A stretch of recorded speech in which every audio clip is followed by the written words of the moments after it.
புனித லூர்து அன்னையுடைய அன்பு பக்தர்களே,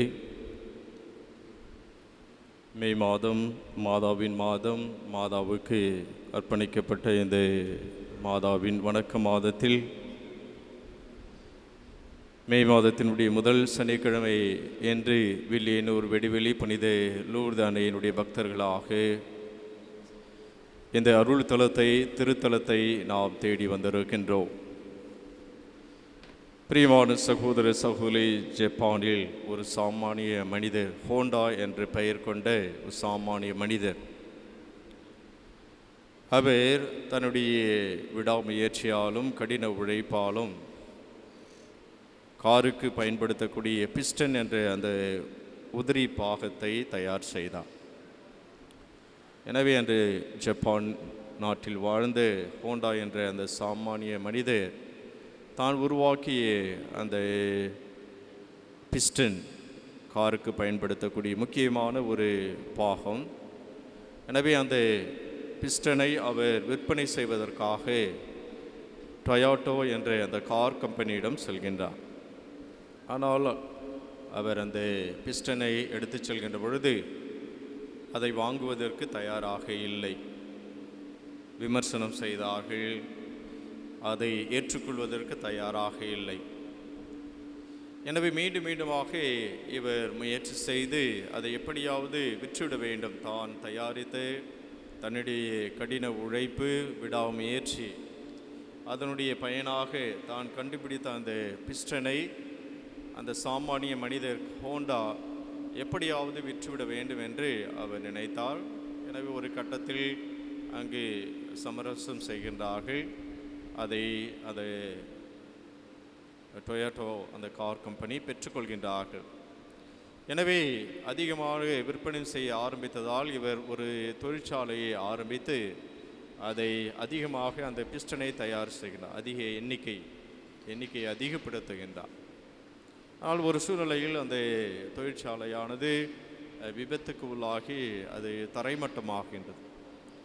ஆனால் இந்த ஹோண்டா என்ற அந்த சாமானிய மனிதன் மீண்டுமாக அவர் முயற்சி செய்து, விடாமுயற்சி செய்து, உள்ளத்தில் உறுதியோடு அவர் அந்த தொழிற்சாலையை கட்டி எழுப்பி இன்னும் அதிகமாக அந்த காருக்கு பயன்படுத்தக்கூடிய அந்த உதிரி பாகம் பிஸ்டனை அவர் அதிகமாக தயாரிப்பு. இரண்டாம் உலகப் போர் நடைபெற்று கொண்டு இருக்கின்றது. அப்பொழுது அமெரிக்கா, ஜப்பான். எனவே அமெரிக்காவானது ஜப்பான் மீது குண்டுமழை பொழிந்து அந்த ஹோண்டா தயாரித்த அந்த பிஸ்டன் அந்த தொழிற்சாலையை தரைமட்டமாக்கியது. மீண்டுமாக அவருக்கு மிகப்பெரிய ஒரு இடியாக அந்த தொழிற்சாலை தரைமட்டமானது, இழப்பு. எனவே நஷ்டம், ஒன்றுமே செய்ய முடியாத ஒரு சூழ்நிலை இருந்தபோதும் அவர் மீண்டுமாக ஒரு சாமானிய மனிதர் ஹோண்டா, அவர் தன்னுடைய தேசம் ஜப்பான்.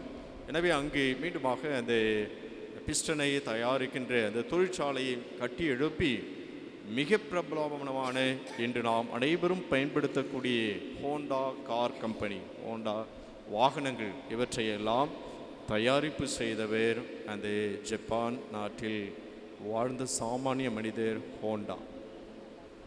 அவரிடத்தில் கடின உழைப்பும் விடாமுயற்சியும் உள்ளத்தில் உறுதியும் இருந்தது. விமர்சனங்கள், எங்கு சென்றாலும் தடைகள், தோல்விகள், நஷ்டங்கள்.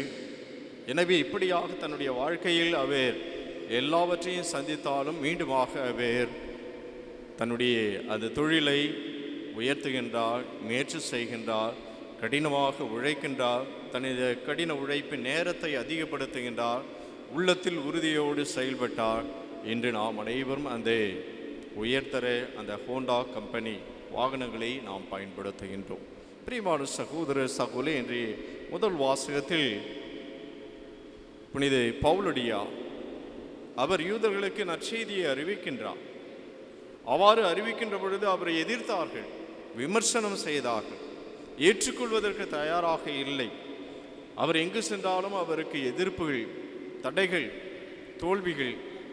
எனவே அப்படிப்பட்ட ஒரு சூழ்நிலையில் அவர் புறவினத்தாருக்கு நற்செய்தியை அறிவிக்க செல்கின்றார். அந்த யூத மக்கள் ஏற்றுக்கொள்ளாத அந்த சூழ்நிலை, விமர்சனங்களும் போராட்டங்களும் எதிர்ப்புகளும் தடைகளும் தோல்விகளையும் சந்தித்து கொண்டிருந்து புனித பவுலடியா, பர்னபா இவர்கள் இருவரும் புற இனத்தாருக்கு இயேசுவை பற்றிய நற்செய்தியை அறிவிக்க செல்கின்றார்கள். பிரியமான சகோதர அவருடைய வாழ்க்கையில் அந்த தடைகள் இல்லை என்று சொன்னால், எதிர்ப்புகள் இல்லை என்று சொன்னால், தோல்விகள் இல்லை என்று சொன்னால், கண்டிப்பாக உலகளாவிய அளவில் இன்று கிறிஸ்தவம் நாம் கிறிஸ்தவர்களாக இருந்திருக்க முடியாது. ஏன் என்று சொன்னால், புறவினத்தாருக்கு நற்செய்தியை அறிவித்தவர் புனித பவுலடியா.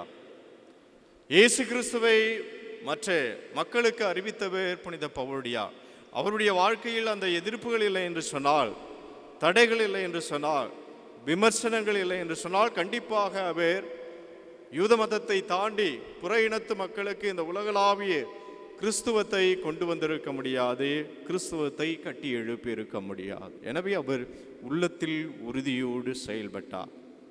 தன்னுடைய வாழ்க்கையில் எங்கு சென்றாலும் அவர் மேற்கொண்ட அந்த திருத்துது பயணங்களில் சிறைப்பிடிப்பு, கசையடிகள், பயணங்கள், அந்த பயணத்தின் போது உடல் நோய்கள், இப்படி தன் வாழ்க்கையில் இயேசுவுக்காக நற்செய்திக்காக துன்பத்தையும் வேதனையும் கஷ்டத்தையும் தடைகளையும் தோல்விகளையும் அவர் விமர்சனங்களையும் எதிர்ப்புகளையும் தாண்டி ஆண்டவர் இயேசு கிறிஸ்துவை கொண்டு சென்றார்.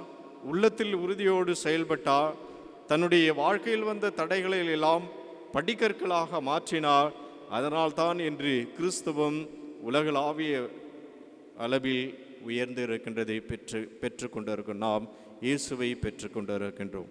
எனவே பிரியமான சகோதர சகோதரி, அன்னை மரியாளை நாம் தேடி வந்திருக்கிறோம். அவருடைய வாழ்க்கையில் எவ்வளவோ துன்பங்கள், அவர் மங்கள வார்த்தை அந்த செய்தியை உள்வாங்கிய அந்த நேரத்திலிருந்து ஆண்டவர் இயேசு கிறிஸ்துவை சிலுவையில் கையளிக்கின்ற அந்த தருணம் வரை தன் வாழ்க்கையில் எவ்வளவோ கஷ்டங்கள் துன்பங்கள் அன்னை மரியாளுடைய வாழ்க்கையில். அவருடைய பக்தர்களாக நாம் வந்திருக்கின்றோம். அவர் முடங்கிவிடவில்லை, மாறாக அவர் உள்ளத்தில் உறுதியோடு செயல்பட்டவர் நம் அன்னை மரியா. நாம் தேடி வந்திருக்கின்ற லூர்து அன்னை தன்னுடைய வாழ்க்கையில் எவ்வளவோ துன்பங்கள், வேதனைகள், கஷ்டங்கள், தடைகள், எதிர்ப்புகள் இருந்தாலும், தன்னுடைய மகனுக்கு எவ்வளவோ கஷ்டங்கள் இருந்தாலும், ஆனால் அவற்றையெல்லாம் உள்ளத்தில் உறுதியோடு ஏற்றுக்கொண்டவர் அன்னை மரியா. எனவே புனித பவுலடியா அன்னை மரியாளை போன்று நமது உள்ளத்தில் நாம் உறுதியோடு இருப்போம். நம் வாழ்க்கையில் வருகின்ற தடைகளை எல்லாம் படிக்கற்களாக, வெற்றியின் படிகளாக நாம் மாற்ற வேண்டும் என்ற செய்தியைத்தான் அன்னை மரியாளுடைய அந்த உறுதியான விசுவாச வாழ்வும் புனித பவுலடியாருடைய உறுதியான அந்த திருத்தூறு பயணங்களும் நற்செய்தி பணியும் நமக்கு அறிவுறுத்துகின்றன. எனவே இவர்களை போன்று நாம் உள்ளத்தில் உறுதியோடு இருப்போம், விடாமுயற்சியோடு இருப்போம். நமது வாழ்க்கையில் வருகின்ற அன்றாட தடைகளையும் படிக்கற்களாக, வெற்றியின் படிக்கற்களாக மாற்ற முயற்சி செய்வோம். ஆம்.